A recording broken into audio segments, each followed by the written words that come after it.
Assalamualaikum warahmatullahi wabarakatuh. Jumpa lagi di Good Night YouTube channel.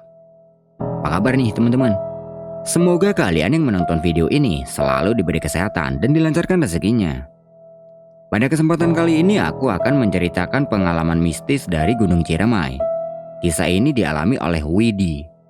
Jadi, di pendakiannya itu Widi ini sempat melihat sebuah kejadian yang cukup mengerikan, di mana saat itu dia melihat teman sependakiannya ini ditahan dan dipasung oleh penghuni Gunung Ciremai. Jadi selama dipasung itu, temannya Widi ini seperti orang yang tidak waras. Dia suka diam dan menyendiri, kadang juga nangis, dan dia lebih sering ngomong minta tolong pada Widi. Untuk cerita lebih lengkapnya silahkan simak video ini sampai selesai. Good night.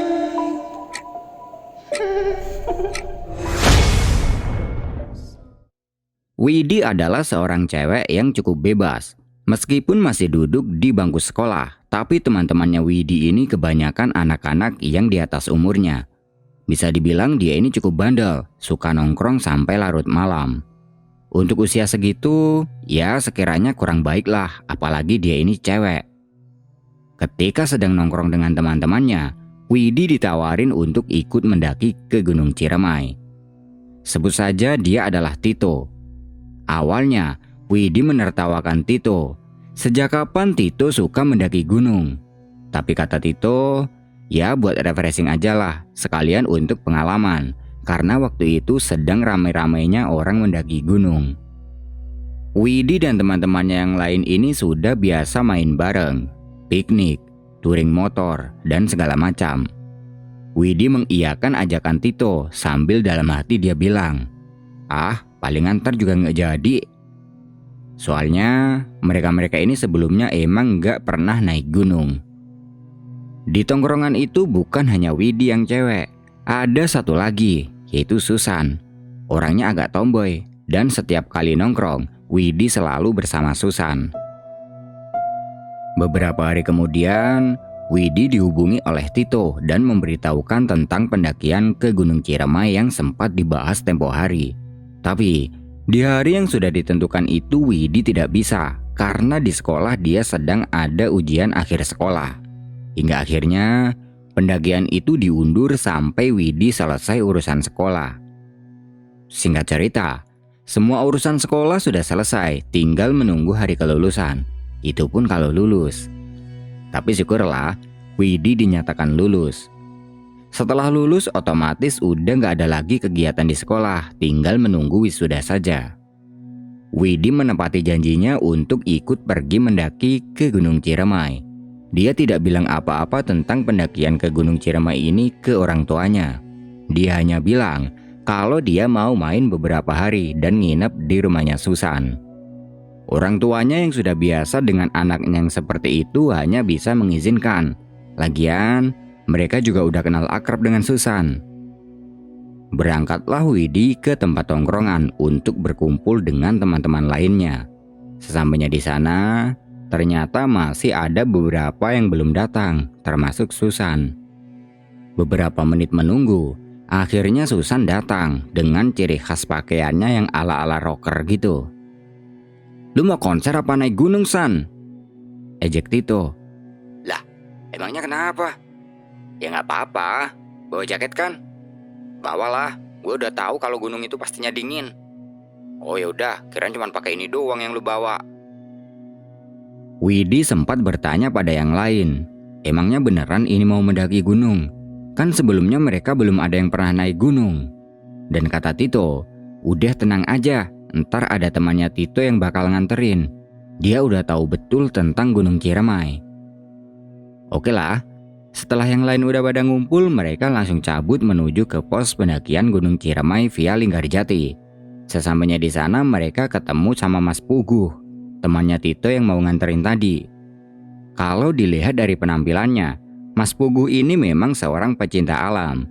Tas yang dibawa juga gede banget, gak tahu bobotnya ini berapa kilo. Mas Pugu minta pada mereka untuk istirahat dulu, sekalian nunggu dia mengurus si Maksi ke pos. Di sini udaranya benar-benar sejuk dan dingin. Susan yang tadinya hanya pakai kaos, sekarang dia memakai jaket karena kedinginan. Beberapa menit kemudian, Mas Pugu datang dan katanya mereka diizinkan mendaki hari ini juga. Mas Pugu minta pada mereka untuk istirahat dulu di base camp, sementara dia bernegosiasi dengan ojek yang akan membawa mereka ke pos Cibunar. Jadi dari base camp ke pos Cibunar ini bisa menggunakan jasa ojek, tapi kalau mau jalan juga bisa, tergantung kemauan aja. Mendingan naik ojek sih, bisa menghemat tenaga, soalnya kalau jalan kaki itu lumayan kerasa. Nah, setelah deal dengan ojek, Mas Pugu minta pada mereka untuk siap-siap. Dan satu persatu dari mereka naik ojek menuju ke pos Cibunar.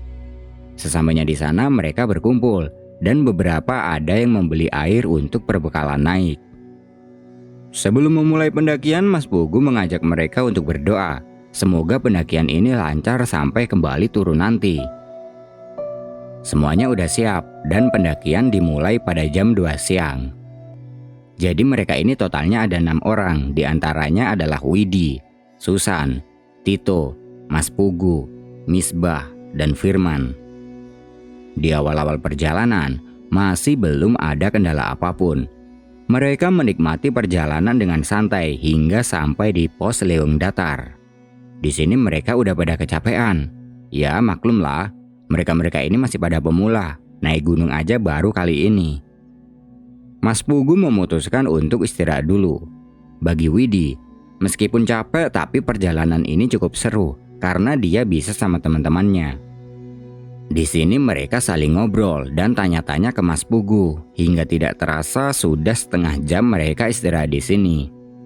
Mengingat hari sudah semakin sore, Mas Pugu ngajakin mereka untuk lanjut jalan lagi. Dan singkat cerita, sampailah mereka di pos Kondang Amis sekitar jam 4:04. Pos Kondang Amis ini adalah pos 3 setelah Leweng Datar. Mas Pugu ngajakin mereka untuk bermalam di sini dulu, karena katanya jarak menuju ke pos selanjutnya ini cukup panjang. Oke lah, mereka mendirikan tenda di sini, tepat di samping sebuah bangunan yang terdapat di pos Kondang Amis. Setelah tenda sudah berdiri, mereka masak-masak dan makan. Setelah itu lanjut ngopi-ngopi sambil ngobrol-ngobrol. Tidak lama kemudian, Widi merasa kebelet pipis. Dan Mas Pugu menyarankan agar pipis di semak di belakang bangunan. Widi ditemani Susan ke tempat itu. Dan setelah selesai pipis, dia didatangi satu pendaki cowok berambut panjang dari arah hutan.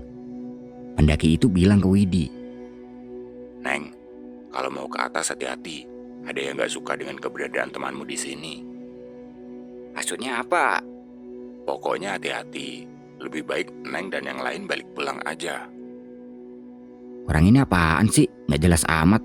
Datang-datang udah nakut-nakutin gitu," batin Widi. Widi mengiyakan perkataan pendaki itu. Kemudian dia balik ke Susan. "Ngomong sama siapa lu, Wid? Tahu, ada cowok gak jelas. Mana? Tuh di situ. Udah biarin aja, gak penting." Widi dan Susan kembali ke teman-temannya. Di depan tenda, mereka masih asyik ngopi dan saling bercanda hingga malam. Dan ketika sedang bercanda satu sama lain, pandangan Widi tertuju ke satu pendaki cowok yang sedang duduk di depan bangunan. Gak kelihatan begitu jelas sih, tapi kalau dilihat-lihat, itu cowok sepertinya orang yang ketemu dengan Widi tadi. Dia rambutnya panjang gitu. Itu cowok ngapain sendirian di situ? Batinnya. Widi cuek aja, karena sebenarnya dia ini masih kesel dengan cowok itu soal yang tadi. Dia lanjut bercanda sama yang lain, dan beberapa saat kemudian, dia melihat ke cowok yang tadi sedang duduk. Tapi, kali ini dia tidak ada di tempatnya. Widi celingukan untuk mencari cowok itu, tapi tidak ada di area sini. "Nyari apa, Wid?" tanya Susan. "Tadi di situ ada cowok yang lagi duduk. Kok sekarang nggak ada ya?" "Cowok? Emang ada cowok?" "Ada tadi di situ." Mereka semua melihat ke arah yang ditunjuk Widi, tapi mereka tidak ada yang melihat keberadaan cowok yang dimaksud Widi. Suasana tiba-tiba menjadi hening dan mereka semua ngeliatin keadaan sekitar. Yakin lu, Wid, ada orang lain di sini? Perasaan dari tadi sore cuma rombongan kita aja yang ada di sini.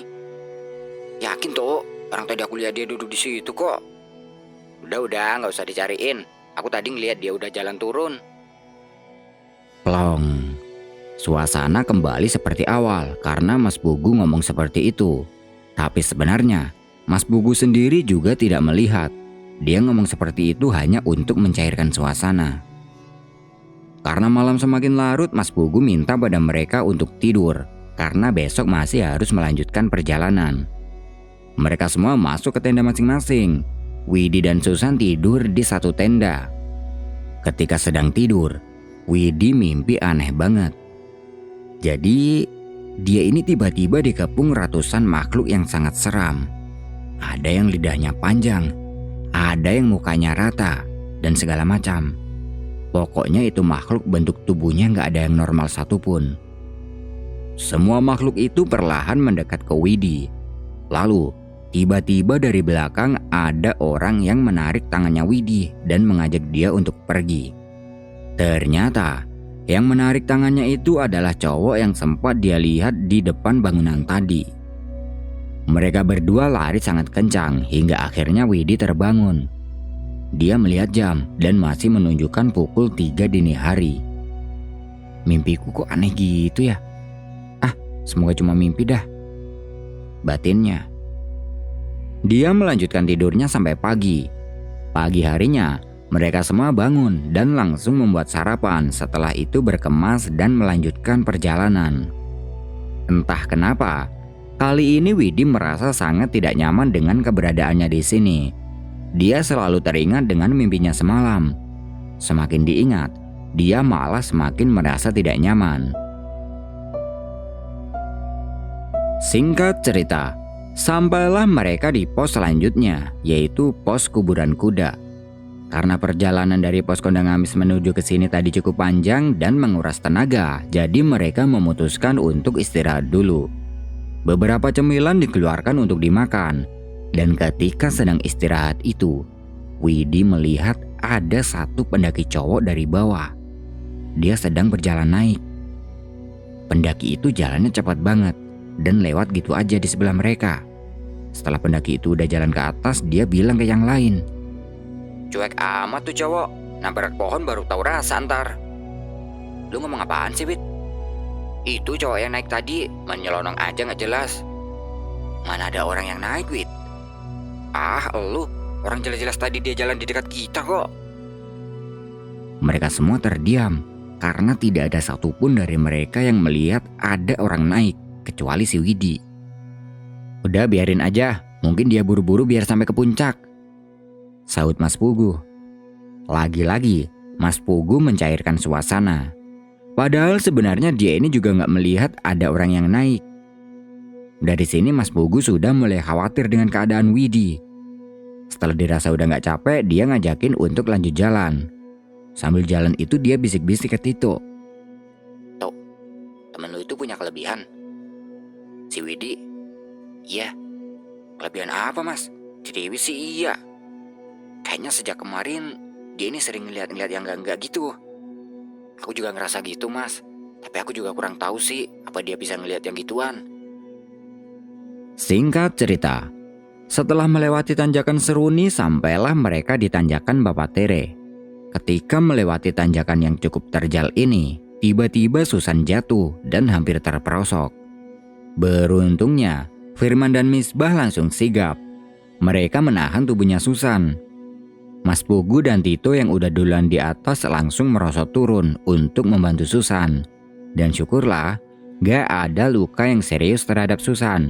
Hanya luka gores saja di bagian lengan dan ada di dengkulnya sedikit. Susan dibantu oleh mereka yang cowok hingga sampai di ujung tanjakan. Kemudian Mas Pugu mengeluarkan kotak P3K untuk mengobati luka goresnya Susan. Seriusan, San? Gak ada luka yang serius? Gak ada, toh. Cuman ini, tapi perih banget. Yaudah tahan dulu biar diobati. Setelah diobati, dia sedikit cerita ke yang lain tentang penyebab dia jatuh tadi. Kalau Tadi itu dia merasa ada tangan yang menarik kakinya. Tapi nggak tahu juga sih, soalnya Susan tidak melihat, hanya merasa saja. Ah, nggak ada apa-apa. Emang ditanyakan itu suka ada pendaki yang kepleset. Jadi kalau kurang hati-hati ya kayak gini jadinya, ucap Mas Pugu. Mereka lanjut jalan lagi, dan singkat cerita, sampailah mereka di pos Batu Lingga. Sampai di sini Susan istirahat karena katanya dia kecapean parah dan pundaknya terasa sangat berat. Oke lah, mereka istirahat di situ. Sambil istirahat mereka bikin-bikin kopi dan makan-makan cemilan sekalian menunggu habis waktu zuhur. Nah, ketika sedang istirahat itu, sekilas Widi melihat ada pendaki yang tadi lewat di pos kuburan kuda. Tapi anehnya, keberadaan pendaki itu ada di dalam hutan. Nah, itu tuh cowok yang tadi gua maksud, ucap Widi memberitahu teman-temannya. Mereka semua melihat ke arah yang dimaksud Widi. Apaan sih, Wid? Cowok yang tadi gua maksud itu. Mana sih? Gak ada siapa-siapa kok. Udah, biarin aja. Habisin kopinya, habis ini kita lanjut jalan, sahut Mas Pugu memotong pembicaraan. Widi dan yang lain mengabaikan pendaki cowok itu. Setelah cukup istirahat, perjalanan kembali dilanjutkan. Di perjalanan kali ini Susan terlihat sedikit aneh. Seringkali dia mengeluh capek, terlebih di bagian pundaknya. Mereka semua yang cowok bergantian membawa tasnya Susan, biar dia kuat. Tapi tetap saja pundaknya ini terasa sangat berat. Ayo San, semangat, bentar lagi nyampe. Noh, udah kelihatan noh di atas, ucap yang lain memberi semangat. Dengan penuh perjuangan akhirnya mereka sampai di pos pengasinan sekitar jam 4 sore. Puncak Gunung Ciremai sudah terlihat jelas dari sini, hanya saja sedikit tertutup kabut. Mereka mendirikan tenda untuk bermalam, dan besok perjalanan akan dilanjutkan ke puncak. Sore itu tidak banyak pendaki yang berada di sini. Setelah tenda sudah berdiri, mereka lanjut masak makanan, dan saat itu Susan terlihat sangat gelisah. Lu kenapa, San? Gak apa-apa, Wid. Kok aku ngerasa gak nyaman ya di sini. Aneh lu, pemandangan keren gini malah gak nyaman. Gak tahu, Wid. Kayaknya lagi kepikiran sesuatu gitu, tapi gak tahu apa. Udah, lupain aja masalah di rumah. Sekarang kita enjoy di sini, oke? Malam harinya mereka nongkrong di depan tenda sambil membuat perapian kecil. Senter diletakkan di atas tenda untuk penerangan. San, gak dingin lu? Tanya Tito. Dingin sih, tapi gak dingin-dingin amat, jawab Susan. Lah, ini anak pakai kulit buaya apa gimana? Dingin banget gini kok dibilang gak dingin-dingin amat. Malam itu Susan terlihat makin aneh.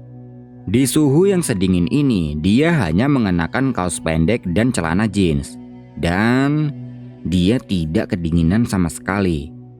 Yang lebih anehnya lagi, baru beberapa menit dia ini sudah menghabiskan 3 gelas kopi hitam. Padahal Susan ini orangnya paling gak doyan dengan yang namanya kopi hitam.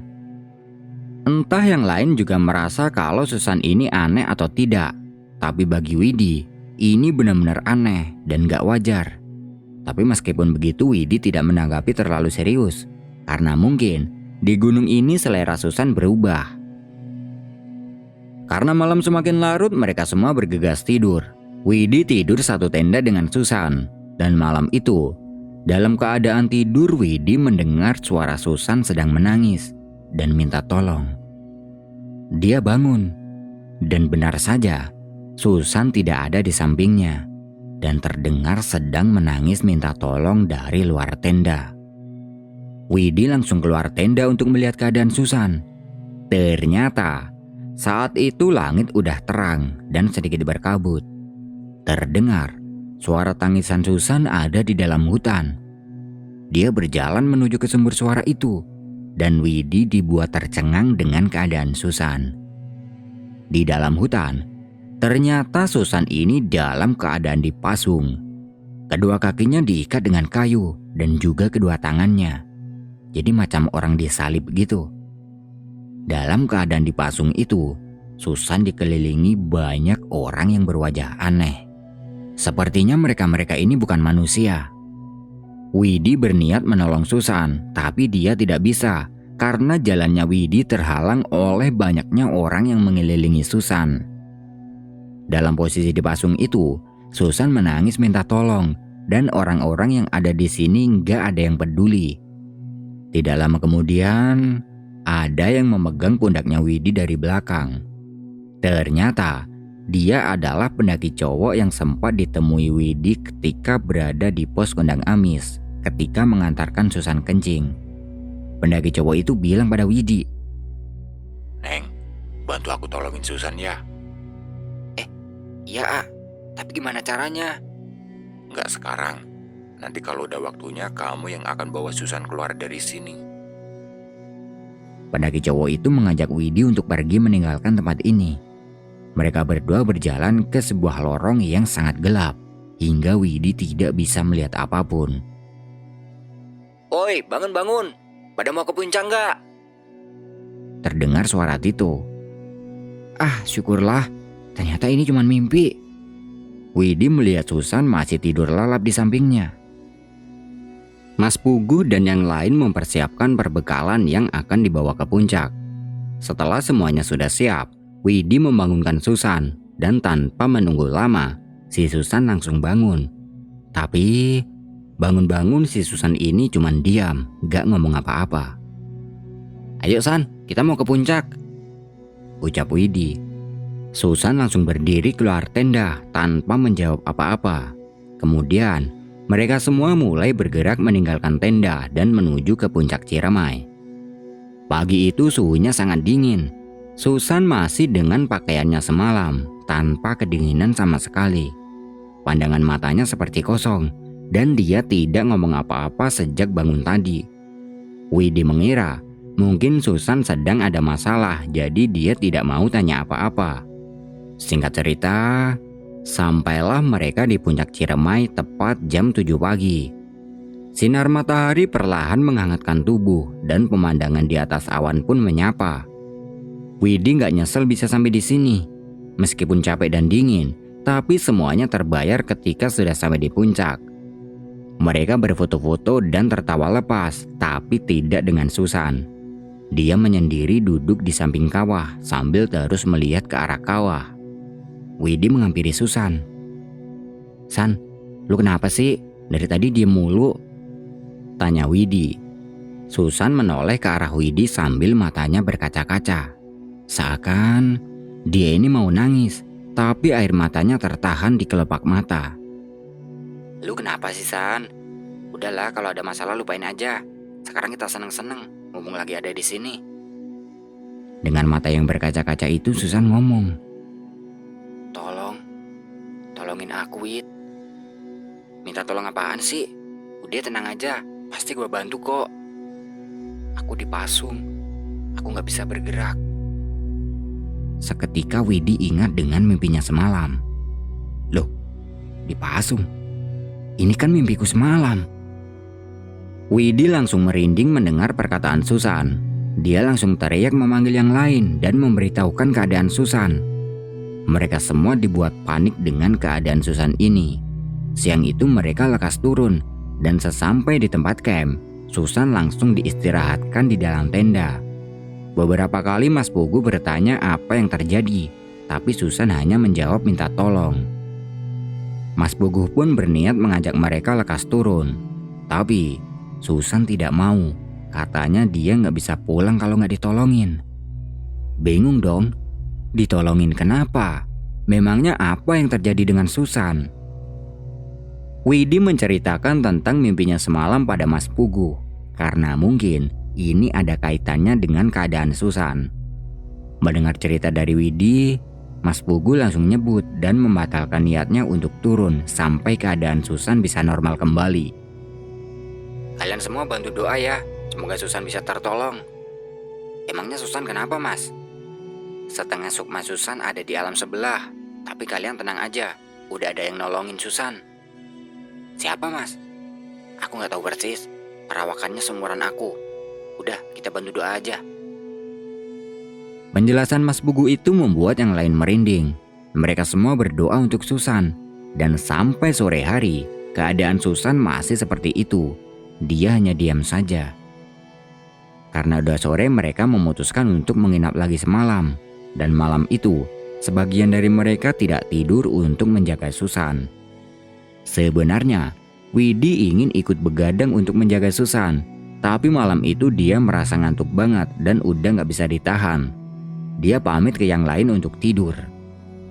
Nah, mimpi yang semalam itu berlanjut. Di tempat yang sama, Widi tidak melihat keberadaan Susan. Orang-orang aneh yang pernah ramai di sini pun udah gak ada. Semuanya sepi, hanya tinggal kayu bekas Susan dipasung. Widi pergi dari tempat itu, dan di tengah perjalanan, dia menjumpai sebuah bangunan. Dia masuk ke bangunan itu, dan di dalamnya dia melihat ada sebuah peti mati yang terbuka. Terdengar Susan menangis di dalam peti itu.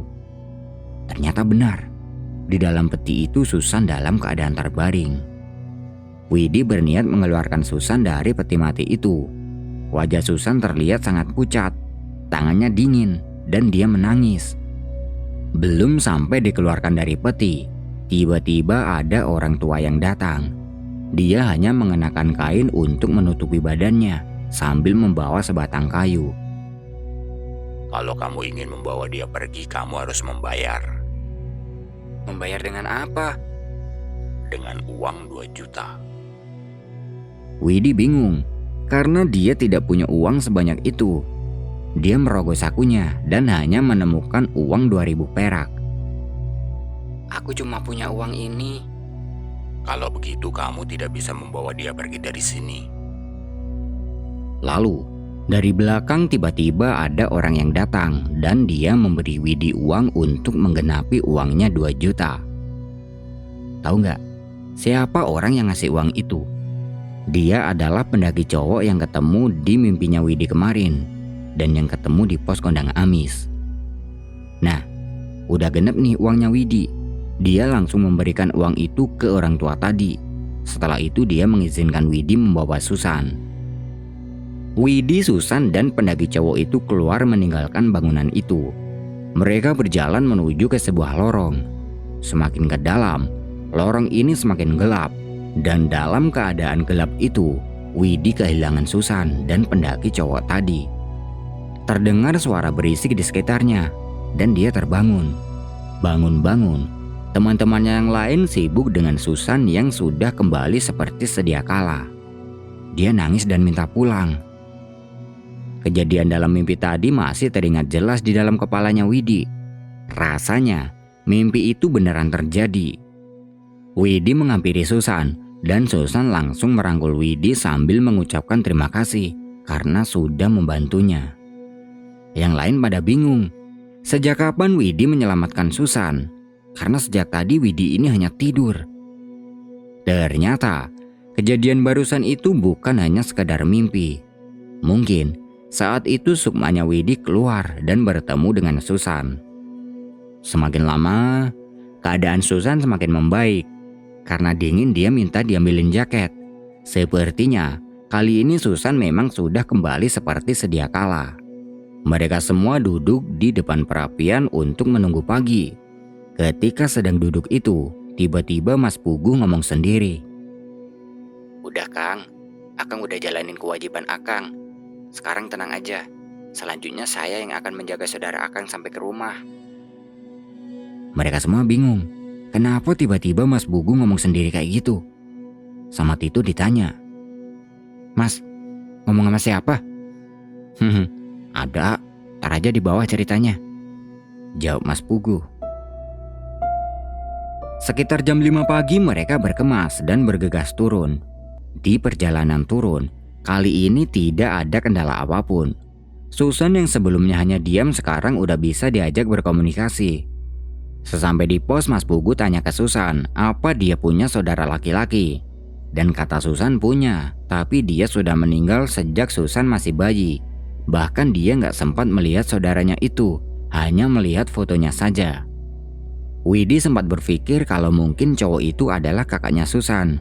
Tapi gak tahu juga sih, hal mistis memang susah untuk masuk akal normal. Siang itu mereka cabut pulang.